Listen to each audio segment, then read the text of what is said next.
Today, we stand in an era where books as well as libraries are replaced by the constant notifications. आज हम एक ऐसे युग में खड़े हैं जहाँ पे बुक्स हो, लाइब्रेरीज हो, इनको रिप्लेस कर दिया गया है जो लगातार बजती नोटिफिकेशंस हैं उन्होंने। उन नोटिफिकेशंस के थ्रू बच्चों को रिसोर्स मटेरियल, स्टडी मटेरियल भेजा जा रहा है। क्या आपने नोटिस किया है कि लाइब्रेरीज़ का दौर बिल्कुल ख़त्म हो गया है? लाइब्रेरीज़ में पहले के ज़माने में बच्चे बैठकर किताबों को पढ़ते थे, समझते थे और साइलेंस में उस पढ़ाई को अपने ऊपर इम्प्लीमेंट भी करते थे। क्या आज वो साइलेंस किसी शोर में बदल नहीं गई है? वो शोर जो कि नोटिफिकेशंस का शोर है। Once bustling with students, libraries now stand deserted. एक ऐसा दौर था जब बच्चे लाइब्रेरीज में जाने के लिए इतने एक्साइटेड रहते थे। उन्हें मालूम था कि वो कुछ देर की पढ़ाई उनके लिए कितनी फ़ायदेमंद होने वाली है। वो तरह तरह की बुक्स को अपना रिसोर्सेज बना के नोट्स बनाते थे। लेकिन आज 93% स्टूडेंट्स ऐसे हैं जो बहुत कन्वीनियंट फील करते हैं जब उन्हें ऑनलाइन रिसोर्सेज आते हैं, क्योंकि कहीं जाने की ज़रूरत ही नहीं पड़ती उनको। लाइब्रेरी क्या होती है उसका मीनिंग ही नहीं पता, साइलेंस में पढ़ाई क्या होती है मालूम ही नहीं है।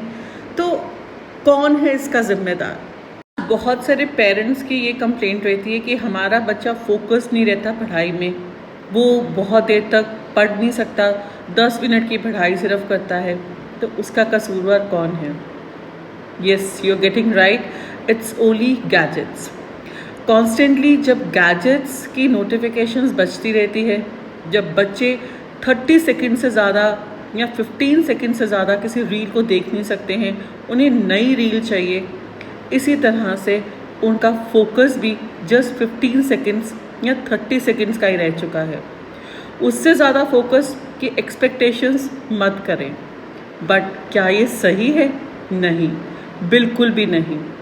अगर हम चाहते हैं कि हमारे बच्चे ट्रेडिशनल वेज को फॉलो करें, अगर वो हमारी वैल्यूज़ को फॉलो कर रहे हैं जो हम भी अपने टाइम पर करते थे, तो हमें चाहिए उनको गैजेट्स के लिए कुछ वक्त दें, ना कि सारा दिन वो गैजेट्स के साथ चिपके रहें। उन्हें साइलेंस में पढ़ने के मौके दें, उन्हें ये बताएं कि लाइब्रेरी का असली मकसद क्या है।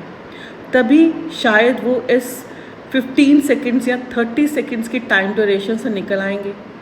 तभी उन्हें मालूम पड़ेगा फोकस क्या होता है, रिटेंशन क्या होती है, सिटिंग क्या होती है अपनी पढ़ाई को लेके। चलिए लाइब्रेरीज़ का दौर वापस लेकर आएँ, बच्चों को कोलैबोरेटिव लर्निंग की तरफ इनकरेज करें, उन्हें अपने सिटी की लाइब्रेरीज़ को दिखाएं। जैसे कि समर वेकेशन शुरू हो चुकी हैं, आप लोग नए नए शहरों में जाएंगे, ऐसे ही अपने बच्चों को लाइब्रेरीज़ में लेकर जाएं।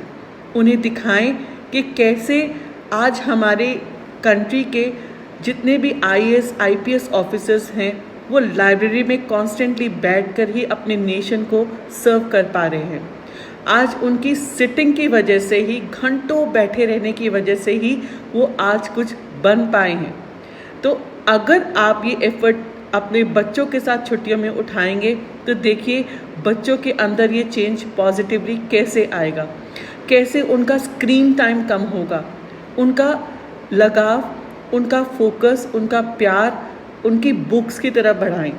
स्क्रीन टाइम को थोड़ी देर के लिए कम करें, उनकी आँखों के लिए भी अच्छा है। इमेजिन करें एक ऐसी जगह पे जहाँ पे आपको लगातार एक साउंड सुनाई पड़ रहा है, वो साउंड है टर्निंग ऑफ द पेजेस का, जहाँ पे कीबोर्ड्स के चलने की आवाज़ नहीं आ रही, जहाँ पे बच्चे नॉलेज को शेयर कर रहे हैं in the physical form. So that is where our libraries exist. आज टाइम है हमारे स्टूडेंट्स को, अपने बच्चों को लाइब्रेरीज में जाकर दिखाने का कि पढ़ाई क्या होती है, what is the value of reading. So please take your children in the summer vacation to the libraries and let them enjoy the company of books.